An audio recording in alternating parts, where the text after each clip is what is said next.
வணக்கம். இந்திய நேரப்படி இரவு 8:30 மணி செய்திகள். முதலில் ஜெம் தலைப்புச் செய்திகளை காணலாம். பிரதமர் நரேந்திர மோடியுடன் ஈரான் அதிபர் மசூது பெசஸ்கியான் தொலைபேசியில் பேச்சு. பதற்றத்தை தணிக்க பேச்சு நடத்துவதுதான் ஒரே வழி என்று பிரதமர் மோடி கூறியதாக தகவல். ஈரான் அணுவாற்றல் நிலையங்கள் மீது அமெரிக்க வான்படை ஏவுகணை தாக்குதல்.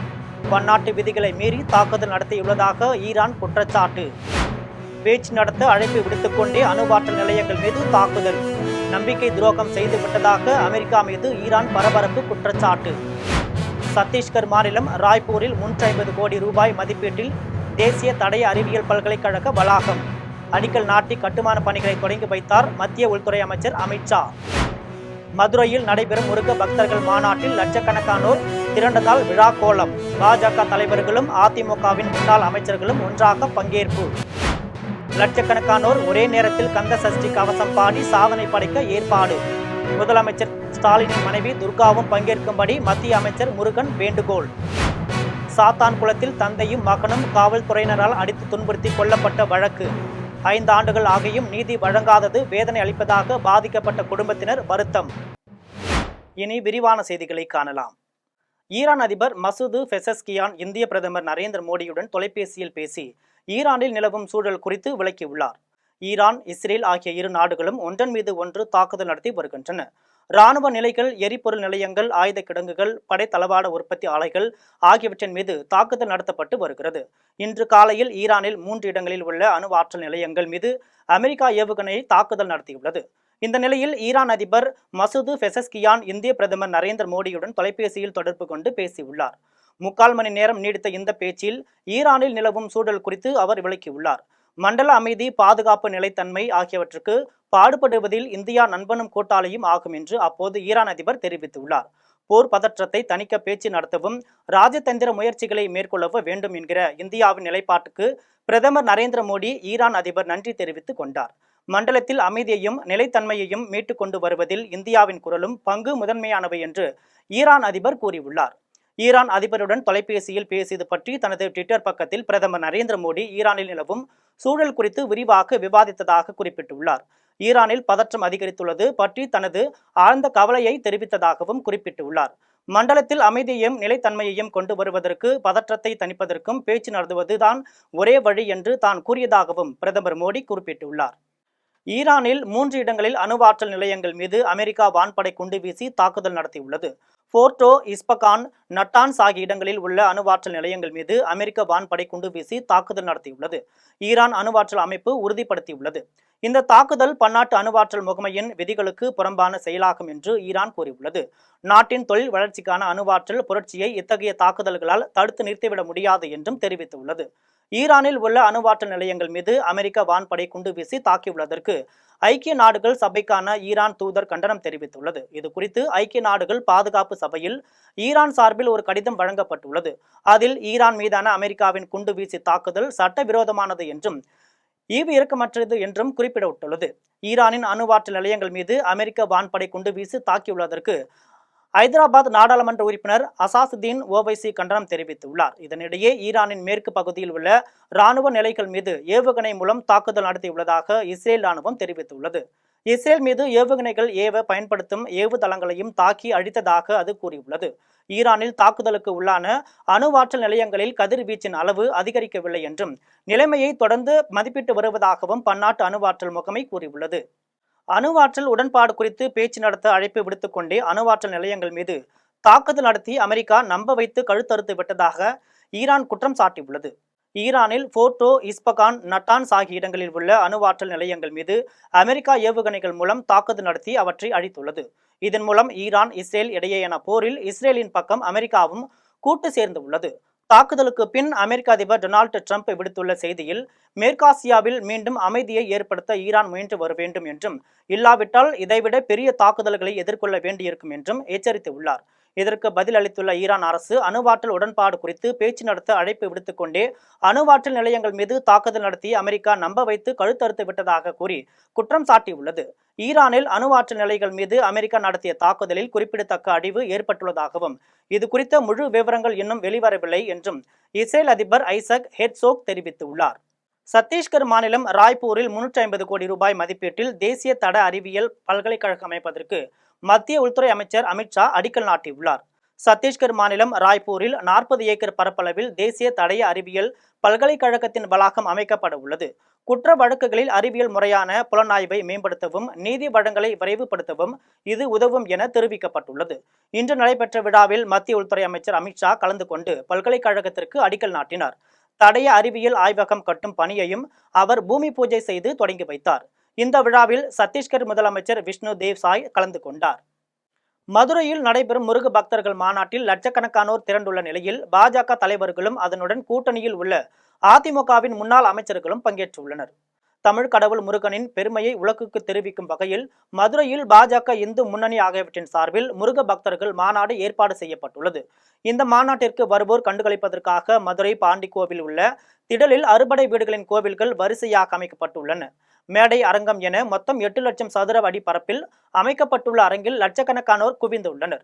இந்த மாநாட்டில் தமிழக பாஜக சார்பில் மாநில தலைவர் நாகேந்திரன், முன்னாள் தலைவர் அண்ணாமலை, தமிழிசை, முன்னாள் மத்திய அமைச்சர் பொன் ராதாகிருஷ்ணன், சரத்குமார் ஆகியோர் பங்கேற்றுள்ளனர். இதேபோல் பாஜகவுடன் தேசிய ஜனநாயக கூட்டணியில் உள்ள அதிமுக சார்பில் முன்னாள் அமைச்சர்கள் உதயகுமார், செல்லூர் ராஜு, கடம்பூர் ராஜு ஆகியோர் மாநாட்டில் பங்கேற்றுள்ளனர். சிறப்பு அழைப்பாளராக ஆந்திர துணை முதலமைச்சர் பவன் கல்யாண் இந்த மாநாட்டில் பங்கேற்றுள்ளார். மாநாட்டு மேடையில் பாஜக இந்து முன்னணி ஆகியவற்றின் மூத்த தலைவர்கள், மடாதிபதிகள் அமைந்துள்ளனர். பக்தி நாடகங்கள், பரதநாட்டிய கலைஞர்களின் நடன நிகழ்ச்சிகளும் மாநாடுகளை களை கட்டியுள்ளது. முதலமைச்சர் மு.க.ஸ்டாலினின் மனைவி துர்கா கந்த சஷ்டி கவசம் பாட வேண்டும் என மத்திய அமைச்சர் முருகன் வேண்டுகோள் விடுத்துள்ளார். முருக பக்தர்கள் மாநாட்டிற்காக மதுரைக்கு வந்த மத்திய அமைச்சர் முருகன் மீனாட்சி அம்மன் கோவிலில் செய்தியாளர்களிடம் பேசினார். அப்போது முருக பக்தர்கள் மாநாட்டையொட்டி லட்சக்கணக்கான மக்கள் இன்று ஒரே நேரத்தில் கந்த சஷ்டி கவசம் பாட உள்ளதாக தெரிவித்தார். இந்த புனித தருணத்தில் தமிழக முதலமைச்சரின் மனைவி துர்காவும் வீட்டிலிருந்து கந்த சஷ்டி கவசம் பாட வேண்டும் என முருகன் வேண்டுகோள் விடுத்தார். தூத்துக்குடி மாவட்டம் சாத்தான்குளத்தில் தந்தையும் மகனும் காவல்துறையினரால் அடித்து துன்புறுத்தி கொல்லப்பட்ட வழக்கில் 5 ஆண்டுகள் ஆகியும் தீர்ப்பளிக்காமல் இருப்பது வேதனை அளிப்பதாக கொலையுண்ட ஜெயராஜின் மகள் பெர்சி தெரிவித்துள்ளார். 2020ஆம் ஆண்டு சாத்தான்குளத்தில் செல்போன் கடையில் இருந்து தந்தை மகனான ஜெயராஜ், பெனிக்ஸ் ஆகியோரை விசாரணைக்காக என கூறி காவல் நிலையத்திற்கு அழைத்து சென்று அடித்து துன்புறுத்தினர். குற்றுயிராக்கப்பட்ட அவர்கள் கோவில்பட்டி சிறையில் இருந்தனர். காவல்துறையினரால் நிகழ்த்தப்பட்ட இந்த வன்கொடுமையின் 5 ஆண்டு நினைவு நாள் இன்று சாத்தான்குளத்தில் கடைபிடிக்கப்பட்டது. இதில் வைகுண்டம் சட்டமன்ற உறுப்பினர் ஊர்வசி அமிர்தராஜ், கூடங்குளம் அணு உலை எதிர்ப்பு போராளி உதயகுமார் உள்ளிட்டோர் கலந்து கொண்டு ஜெயராஜ், பெனிக்ஸ் ஆகியோரின் உருவப்படங்களுக்கு மலரஞ்சலி செலுத்தினர். நிகழ்ச்சிக்கு பின் செய்தியாளர்களிடம் பேசிய ஜெயராஜின் மகள் பெர்சி, தனது தந்தையும் தம்பியும் காவல்துறையினரால் அடித்துக் கொல்லப்பட்ட வழக்கில் போதுமான சாட்சிகள் இருந்தும் 5 ஆண்டுகள் ஆகியும் இன்னும் தீர்ப்பளிக்காதது வேதனை அளிப்பதாக தெரிவித்தார். திருவண்ணாமலை அருகே உலக யோகா நாள் நிகழ்ச்சியில் பங்கேற்ற மாணவ மாணவியர் பல்வேறு ஆசனங்களை செய்து காட்டியுள்ளனர். திருவண்ணாமலையை அடுத்த குன்னுமுறிஞ்சி என்னும் ஊரில் உள்ள தனியார் பள்ளியில் உலக யோகா நாள் நிகழ்ச்சியில் மாணவ மாணவிகள் கலந்து கொண்டனர். அவர்கள் திரிகோண ஆசனம், பாத ஆசனம், பாத அட்சாசனம், விருட்சாசனம், சுக்ன தனுராசனம், மச்ச போக்சாசனம், உசட்டாசனம், புகஜாசனம், அனுராசனம் ஆகிய ஆசனங்களை செய்து காட்டி பார்வையாளர்களை வியக்க செய்தனர். கடலூர் மாவட்டம் கீழ் ஒரத்தூரில் தமிழக வெற்றி கழக தலைவர் விஜயின் பிறந்தநாளையொட்டி தூய்மை பணியாளர்களுக்கு நலத்திட்ட உதவிகளும் அன்னதானமும் வழங்கப்பட்டன. மங்களூர் ஒன்றியம் கீழ் ஒரத்தூரில் தமிழக வெற்றி கழக தலைவர் விஜய் பிறந்தநாள் விழா கொண்டாடப்பட்டது. அப்போது ஊராட்சியில் பணிபுரியும் தூய்மை பணியாளர்களுக்கு அரிசி, காய்கறிகள் உள்ளிட்ட இன்றியமையா பொருட்கள் வழங்கினர். விழாவில் கலந்து கொண்டோருக்கு அன்னதானமும் வழங்கப்பட்டது. இந்த நிகழ்ச்சியில் தமிழக வெற்றி கழகத்தை சேர்ந்த பிரபாகரன், வெங்கட், திருமலை, வெங்கடேசன், விமலா தேவி, கௌசல்யா ஆகியோர் பங்கேற்றனர். கோவை மாவட்டம் வால்பாறையில் சிறுத்தை கடித்து கொன்ற சிறுமியின் உருவப்படத்திற்கு அஞ்சலி செலுத்திய நாடாளுமன்ற உறுப்பினர் ஈஸ்வரசாமி சிறுமியின் குடும்பத்தினருக்கு இழப்பீட்டுத் தொகையை வழங்கி ஆறுதல் கூறினார். வால்பாறை பச்சைமலை எஸ்டேட்டில் உள்ள குடியிருப்பில் தங்கி வேலை செய்து வந்த ஜார்க்கண்ட் மாநிலத்தை சேர்ந்த மனோஜ், முந்தா, மோனிகா தேவி ஆகியோரின் மகள் ரோசினியை சிறுத்தை கடித்து கொன்றது. காட்டுப்பகுதியில் இருந்து சிறுமியின் உடல் மீட்கப்பட்டது. சிறுமியின் குடும்பத்தினருக்கு தமிழக அரசு வழங்கும் இழப்பீட்டுத் தொகை 10 லட்சம் ரூபாயில் முன்பணமாக 50,000 ரூபாய் வழங்கப்பட்டது. இந்நிலையில் பொள்ளாச்சி நாடாளுமன்ற உறுப்பினர் ஈஸ்வரசாமி சிறுமியின் உருவப்படத்திற்கு மாலை அணிவித்து மலர் தூவி அஞ்சலி செலுத்தினார். சிறுமியின் குடும்பத்தினருக்கு ஆறுதல் கூறினார். தமிழக அரசின் இழப்பீட்டுத் தொகையில் எஞ்சிய 9,50,000 ரூபாய்க்கான காசோலையையும் அவர்களிடம் வழங்கினார். முருகர் மாநாடு வெற்றி பெற வேண்டி தேனி மாவட்டம் பெரியகுளத்தில் வேலுடன் ஊர்வலமாக செல்ல முயன்ற பாஜகவினரை காவல்துறையினர் தடுத்து நிறுத்தினர். பெரியகுளம் முருகன் கோவிலில் வேலுக்கு சிறப்பு பூஜைகள் செய்த பாஜகவினர் மாவட்ட தலைவர் ராஜபாண்டியன் தலைமையில் வெற்றிவேல் வீரவேல் என முழக்கமிட்டபடி ஊர்வலமாக குவிந்தனர். ஊர்வலமாக வந்த அவர்களை துணை கண்காணிப்பாளர் நல்லு தலைமையில் காவல்துறையினர் தடுத்து நிறுத்தினர். இதனால் பாஜக நிர்வாகிகளுக்கும் காவல்துறையினருக்கும் இடையே வாக்குவாதம் ஏற்பட்டது. இதையடுத்து பாஜகவினர் அங்கிருந்து புறப்பட்டு சென்றனர். தமிழக வெற்றி கழகத்தின் தலைவர் விஜய் பிறந்தநாளையொட்டி சென்னை வண்ணாரப்பேட்டையில் விஜயின் உருவம் பொறித்த முகமூடி அணிந்து நலத்திட்ட உதவிகள் வழங்கும் நிகழ்ச்சி நடைபெற்றது. தமிழக வெற்றி கழகத்தின் மாவட்ட செயலாளர் விஜயராகவன், இணை செயலாளர் ஜெகன், பொருளாளர் நவீன் ஆகியோர் தலைமையில் சென்னை வண்ணாரப்பேட்டையில் விஜய் பிறந்தநாள் விழா நடைபெற்றது. தொழிலாளர் அணி சார்பில் நடைபெற்ற நலத்திட்ட உதவி வழங்கும் நிகழ்ச்சியில் சிறுவர்கள் விஜயின் முகம் பொறித்த முகமூடி அணிந்து கேக் வெட்டி கொண்டாடி மகிழ்ந்தனர். இந்த நிகழ்ச்சியில் மாணவ மாணவிகளுக்கு குறிப்பேடுகள், புத்தகப்பை ஆகியன வழங்கப்பட்டன. ஏழை, எளியோர், முதியோர், ஊனமுற்றோர் என 100க்கும் மேற்பட்டோருக்கு புடவை, மதிய உணவு ஆகியன வழங்கப்பட்டன. திண்டுக்கல்லில் இந்தியாவின் நம்பர் 1 பர்னிச்சர் பிராண்டான ராயல் ஓக் பர்னிச்சர் முழுமையான மறுசீரமைப்புக்கு பிறகு தன் கிளையை திறந்துள்ளது. பழனிசாலையில் அய்யன்குளத்தில் அமைந்துள்ள இந்த கிளையின் திறப்பு விழாவில் ராயல் ஓக் நிறுவனத்தின் தலைவர் விஜய் சுப்பிரமணியம், நிர்வாக இயக்குனர் மதன் சுப்பிரமணியம் ஆகியோர் கலந்து கொண்டனர். விழாவில் ராயல் ஓக்கின் பிரான்சைஸ் தலைவர் கிரண் சபாரியா, தலைவர் தம்மையா, கோடேரா, மண்டல தலைவர் ரஞ்சித் கப்பட்டு ஆகியோர் கலந்து கொண்டனர். மதுரையில் நடைபெறும் முருக பக்தர்கள் மாநாடு முற்றிலும் ஆன்மீக நிகழ்வாகும் என்றும் இதை அரசியல் விழாவாக பார்ப்பது தவறு என்றும் நடிகை கஸ்தூரி தெரிவித்துள்ளார். மதுரையில் செய்தியாளர்களிடம் பேசிய கஸ்தூரி, கும்பாபிஷேகம், ஆன்மீக மாநாடு ஆகியவற்றை மக்கள் நடத்தினால் அதை அரசியல் ஆதாயம் தேடுவது என பார்க்க முடியாது என்று தெரிவித்தார். திமுக முன்னதாக நடத்திய முருக பக்தர் மாநாடு சிறப்பாக இருந்ததாகவும் இப்போதைய மாநாடு மக்களின் பேரெழுச்சியுடன் நடைபெறுவதாகவும் கஸ்தூரி கூறினார். மதுரையில் நடைபெறும் முருகன் மாநாட்டு பக்திக்காக நடைபெறவில்லை என்றும் முழுக்க முழுக்க வாக்குகளுக்காக நடத்தப்படுவதாகவும் திராவிடர் கழக தலைவர் வீரமணி தெரிவித்துள்ளார். சென்னை பெரியார் திடலில் 95 ஆண்டுகளுக்கு முந்தைய அரிய வகை பழைய புத்தகங்களின் கண்காட்சியை திராவிடர் கழக தலைவர் வீரமணி தொடங்கி வைத்தார். அதன் பிறகு செய்தியாளர்களிடம் பேசிய அவர், மதுரையில் முருகர் மாநாடு முழுக்க முழுக்க அரசியல் ஆதாயத்திற்காக நடத்தப்படுவதாக பாஜகவை சார்ந்தவர்களே ஒப்புதல் அளித்துள்ளதாக கூறினார். தன் காலில் விழுந்தால் ஒழுங்கு நடவடிக்கை எடுக்கப்படும் என்று தமிழக வெற்றி கழகத்தின் பொதுச் செயலாளர் ஆனந்த் எச்சரிக்கை விடுத்துள்ளார். திருவள்ளூர் மாவட்டம் பட்டாபிராமில் தமிழக வெற்றி கழகத்தின் தலைவர் விஜய் பிறந்தநாளையொட்டி கேக் வெட்டி கொண்டாடப்பட்டது. இந்த விழாவில் கலந்து கொண்ட பொதுச் செயலாளர் ஆனந்த் 10 லட்சம் ரூபாய் மதிப்பிலான ஆட்டோக்கள், கணினி, மிதிவண்டி, தையல் இயந்திரம், அரிசி, புடவை ஆகியவற்றை வழங்கினார். மேடையில் தனது காலில் விழுந்த சிறுவனை கண்டித்த ஆனந்த், இனி யாரும் தன் காலில் விழக்கூடாது என கேட்டுக்கொண்டார். காலில் விழுவோர் மீது ஒழுங்கு நடவடிக்கை எடுக்கப்படும் என்றும் எச்சரித்தார். திருப்பத்தூர் மாவட்டம் வாணியம்பாடியில் தமிழக வெற்றி கழக தலைவர் விஜய் பிறந்தநாளையொட்டி அரசு மருத்துவமனைகளில் பிறந்த குழந்தைகளுக்கு தங்க மோதிரம் வழங்கப்பட்டது.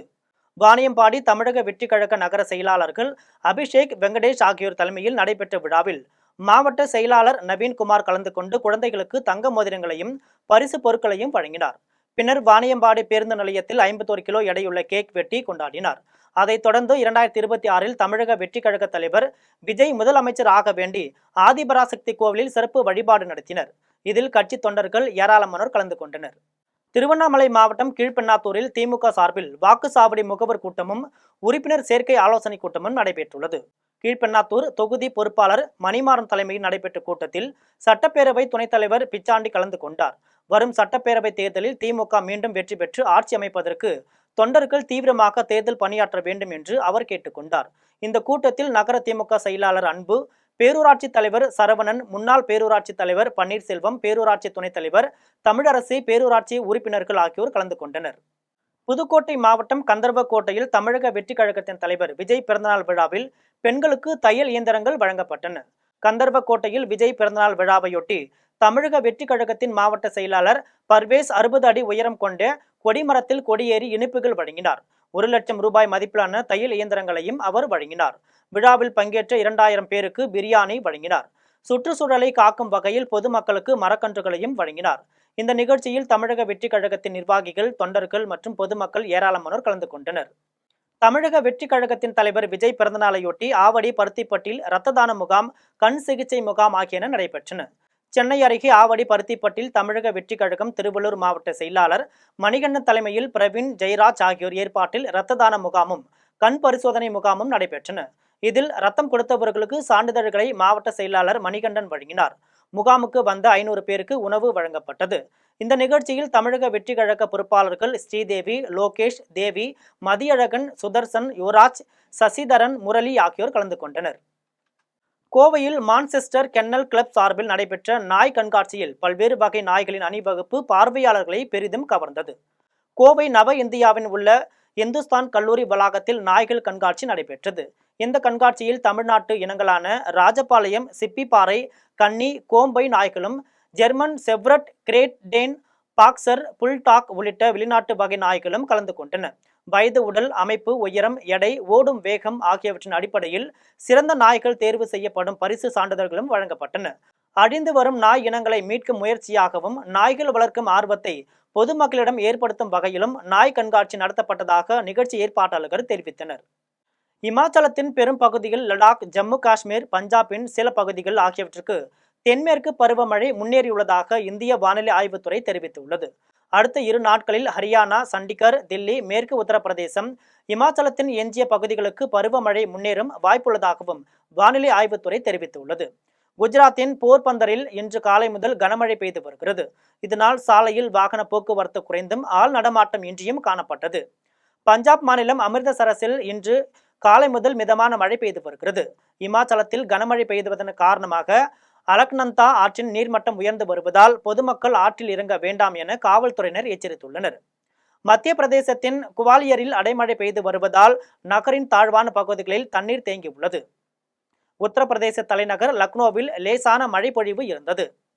மேற்கு திசை காற்றின் வேக மாறுபாடு காரணமாக இன்று தமிழகத்தில் ஓரிரு இடங்களிலும், புதுச்சேரி, காரைக்கால் பகுதிகளிலும் இடி மின்னலுடன் கூடிய லேசான முதல் மிதமான மழை பெய்யக்கூடும் என்று சென்னை வானிலை ஆய்வு மையம் தெரிவித்துள்ளது. ஜூன் 23 முதல் 28 வரை தமிழகத்தில் ஓரிரு இடங்களிலும், புதுச்சேரி, காரைக்கால் பகுதிகளிலும் லேசானது முதல் மிதமான மழை பெய்யக்கூடும் என்றும் வானிலை ஆய்வு மையம் தெரிவித்துள்ளது. இன்றும் நாளையும் சென்னையில் ஒரு சில பகுதிகளில் லேசான மழை பெய்ய வாய்ப்பு உள்ளதாகவும் வானிலை ஆய்வு மையம் தெரிவித்துள்ளது. அடுத்த 2 நாட்களில் தமிழகத்திலும் புதுச்சேரியிலும் ஒரு சில இடங்களில் அதிகபட்ச வெப்பநிலை இயல்பை விட 3 டிகிரி செல்சியஸ் வரை அதிகமாக இருக்கக்கூடும் என்றும் குறிப்பிடப்பட்டுள்ளது. புதுக்கோட்டை மாவட்டம் கந்தர்வக்கோட்டை வட்டாரத்தில் கனமழை பெய்ததால் பொதுமக்களும் விவசாயிகளும் மகிழ்ச்சி அடைந்துள்ளனர். கந்தர்வக்கோட்டை சுற்று வட்டார பகுதிகளில் கடந்த சில நாட்களாக வெயிலின் தாக்கம் அதிகம் இருந்து வந்ததால் பொதுமக்கள் அவதிப்பட்டு வந்தனர். இன்று மாலை 4 மணி அளவில் திடீரென வானில் முகில் கூட்டம் சூழ்ந்து மழை பெய்த தொடங்கியது. 1 மணி நேரத்திற்கு மேலாக கனமழை பெய்தது. கந்தர்வக்கோட்டை வட்டாரத்தில் திடீரென பெய்த கோடை மழையால் வெப்பம் தணிந்து குளிர்ச்சியான சூழல் நிலவுகிறது. இதனால் பொதுமக்களும் விவசாயிகளும் மகிழ்ச்சி அடைந்துள்ளனர். மீண்டும் ஜெம் தலைப்புச் செய்திகள். பிரதமர் நரேந்திர மோடியுடன் ஈரான் அதிபர் மசூது பெசஸ்கியான் தொலைபேசியில் பேச்சு. பதற்றத்தை தணிக்க பேச்சு நடத்துவதுதான் ஒரே வழி என்று பிரதமர் மோடி கூறியதாக தகவல். ஈரான் அணுவாற்றல் நிலையங்கள் மீது அமெரிக்க வான்படை ஏவுகணை தாக்குதல். பன்னாட்டு விதிகளை மீறி தாக்குதல் நடத்தியுள்ளதாக ஈரான் குற்றச்சாட்டு. பேச்சு நடத்த அழைப்பு விடுத்துக்கொண்டே அணுவாற்றல் நிலையங்கள் மீது தாக்குதல். நம்பிக்கை துரோகம் செய்துவிட்டதாக அமெரிக்கா மீது ஈரான் பரபரப்பு குற்றச்சாட்டு.